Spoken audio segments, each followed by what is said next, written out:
So you're a senior tech leader. Maybe you've inherited this big, complex cloud setup, and you've got this nagging feeling, right? This feeling that the whole thing is being held together by some custom scripts. Well, you're right to be worried. Today, we're going to dig into the very real, very hidden costs of that DIY approach, and then we'll look at a much better way forward. Wow, this just hits home for so many of us, doesn't it? Infrastructure held together by undocumented scripts, tribal knowledge, and hope. Hope. That's not exactly a great business strategy. What starts out as a quick little fix suddenly becomes the absolute backbone of your company. And the root of this entire problem? It's something called Tribal knowledge dependency. You know exactly what this is. It's that one person, maybe two, who holds all the keys to the kingdom. They know how everything actually works under the hood. But what happens when they go on vacation? Or worse, what if they leave the company? Poof, all that critical knowledge just vanishes into thin air. And that leaves the entire business incredibly vulnerable. This isn't just an inconvenience. It creates some really serious, tangible risks that we've got to talk about. right. And to be clear, we are not talking about small headaches here. These are the kinds of risks that can genuinely threaten your business continuity. So let's dive in and break down the 5 big ones you might be dealing with as we speak. Okay, first on the list, operational risk. This is a big one. Think about it. You've got these manual custom scripts that have probably been growing and evolving for years. They become these incredibly powerful and frankly dangerous tools, but without any of the normal safety checks. It's basically the perfect recipe for a huge catastrophic human error. And here's a perfect real-world example of that. Some poor soul on Reddit was talking about this 1,000-line deployment script they had. One tiny bug, a single missing parameter, and bam, it wiped out all of their test environments, just gone. You see, without code reviews, without proper testing, these scripts are, well, they're like loaded guns pointed right at your own infrastructure. All right, number 2 is security risk. This is a constant battle. When you're doing things manually, you create these security gaps that are almost impossible to close. And the biggest culprit? Patching. Applying a critical security update means downtime, it means coordinating a bunch of people. So what happens? It gets pushed. And that delay, that's where the danger lies. And this right here, this is the classic dilemma, especially for folks in industries like healthcare. On one hand, you absolutely have to patch that vulnerability. On the other hand, you absolutely cannot take critical systems offline. So you're stuck. The patch gets delayed for weeks, and when it finally happens, it's the super stressful manual process with everyone just crossing their fingers. The result? A huge pile of security debt just waiting to cause a problem. Okay, risk number 3 is business risk. And honestly, this one could be a company killer. It all comes down to your backups and your recovery plan. If you're relying on some custom script for this, you're making a massive gamble on something that, let's be real, is probably untested and not nearly as reliable as you think. So I want you to ask yourself this, honestly. When was the last time you actually tested a full restore? Because here's the thing about backups. They can fail silently.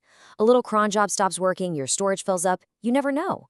The bottom line is, if you haven't tested it, you don't have a backup solution. You have a hypothesis. You have a bunch of files and, well, there's that word again, hope.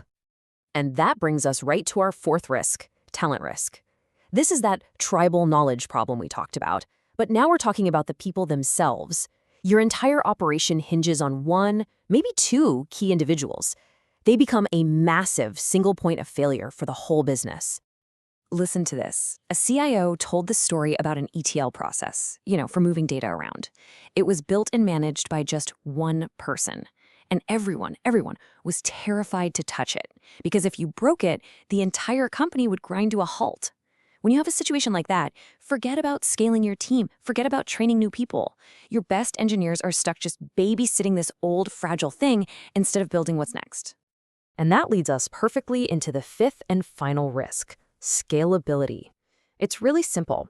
An infrastructure built on manual scripts just doesn't scale. Every time you need a new environment or a new app, it takes a ton of manual work, and that puts a hard ceiling on how fast your business can move and grow. Okay, so that's a lot of risk, right? It feels like you're at a fork in the road. But the good news is, you've got options. There are a few clear paths you can take from here. Let's look at the 3 big ones. All right, this table breaks it down nicely. Path number 1, you stick with what you're doing, the DIY custom scripts. The problem? Those hidden costs just keep coming. Path number 2, build your own internal DevOps team. You get total control, but man, is it expensive and slow to get going. Or path 3, use a managed platform. Here you get predictable costs, you still have high control because it's in your cloud, and it's fast. Let's talk a little more about the cost of that internal team, because it's a real eye-opener. When people think about hiring a DevOps team, they usually just think about the salary. But that number? That's just the tip of the iceberg. The real cost is everything lurking underneath the water. So let's start with a baseline.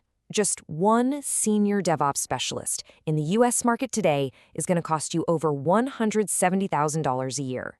And that's just for one person. But here's the thing. You never, ever hire just one. You can't. You need 24/7 coverage, you need a mix of different skills, you need someone to be there when the other person's on vacation. So realistically, you're looking at a team of at least 3 to 5 engineers. And you do the math. That's how you get to this number. We're talking over $500,000 a year.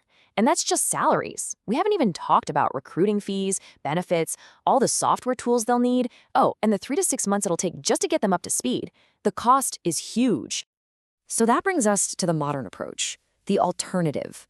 Instead of trying to build it all from scratch or spending a fortune on a team, what if you could leverage a platform? Something that gives you all that professional-grade automation and control, but without all the grunt work. And this is what's so powerful. Look at what a good platform gives you. It directly solves the problems we just talked about. Remember that business risk with your backups? A platform automates that and makes sure they work. That security risk from putting off patches? That's handled with built-in compliance for things like HIPAA. And that scalability risk? Solved. Things like auto-scaling and automated environments are just built right in. And look, moving to a platform doesn't have to be this giant, terrifying leap. It's not a rip-and-replace chaos. It's a clear, manageable process. You start by just auditing what you have. Then you run a small pilot with something non-critical. You move things over bit by bit. And then, finally, you get the satisfaction of retiring those old, rickety scripts for good. It's a calm, step-by-step plan. Which brings us to a really crucial point. The most expensive decision you can make is often to make no decision at all. Every single day you stick with the status quo, with those fragile scripts. You're just piling on more and more technical debt. You're making every single one of those risks we talked about even worse. So when it all comes down to it, you're faced with a simple question. Are you going to be proactive? Are you going to invest in a stable, scalable foundation so your company can actually grow? Or are you just going to wait? Because the alternative is waiting. Waiting for that 3 a.m. phone call. You know the one. The one where everything is on fire and you suddenly realize you should have fixed this months ago. That call is coming. The only question is whether you'll be ready for it.